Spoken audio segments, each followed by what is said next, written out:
Hey, welcome back. This is Rick Garza here once again to talk to you about the character, the habits, and the life of a professional sales athlete. We've been talking about the book written by Og Mandino, The Greatest Salesman in the World. It's a short story of about 160 to 170 pages that came out in 1968 and yet even today sells over 100,000 copies every month. And there's a reason why. We're on scroll number 6, which is today I will be master of my emotions. You know, we've been speaking earlier about how we are beginning a new life in scroll number 1. And we talked about scroll number 2, how we will greet each day with love in our hearts and develop the habits that we become slaves to that will help us to achieve the success we're looking for. And then as you develop that agape love, then you persist until you succeed. And then you also make sure that you act now. You make sure you persevere and you make sure that you do your best and you allow God to do the rest. Today is I will be master of my emotions. You know, if you look at the seasons, you have summer, you've got fall, you've got winter and spring. They come and they go, but they never stay. Same with emotions. They come and they go, but you can choose whether they stay or not. You see, the fact is that in mastering our emotions, we acknowledge the fact that we don't necessarily always feel the way we should feel or want to feel. We can go to bed at night and not feel that well, but know that if you can get yourself to sleep, things will be better in the morning.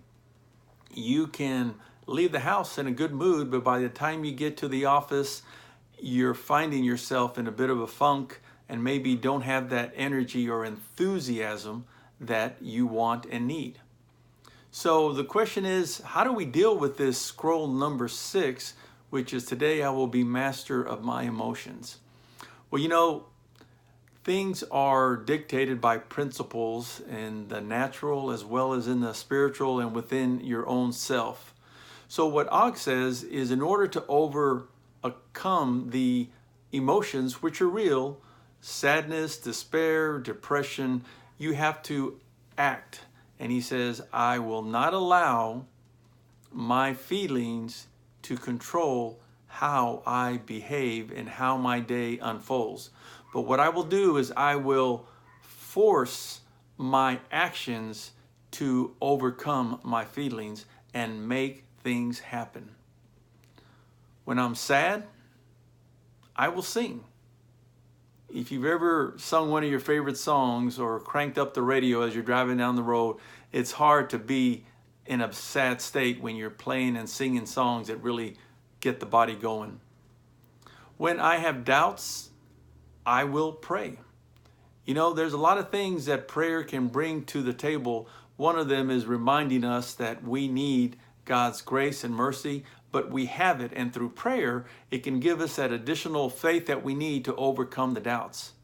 And you know, when you have fear, you can think about how in the past you've overcome it.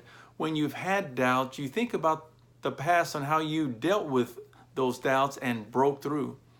When you feel like a failure, you can think about all those times in the past when you accomplished and made things happen.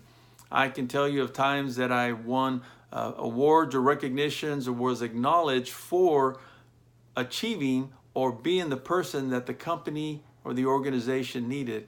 And in times that I feel down or in despair or depressed, I can go back to that and change my emotions and my feelings. But the bottom line is you cannot allow your feelings to dictate your actions.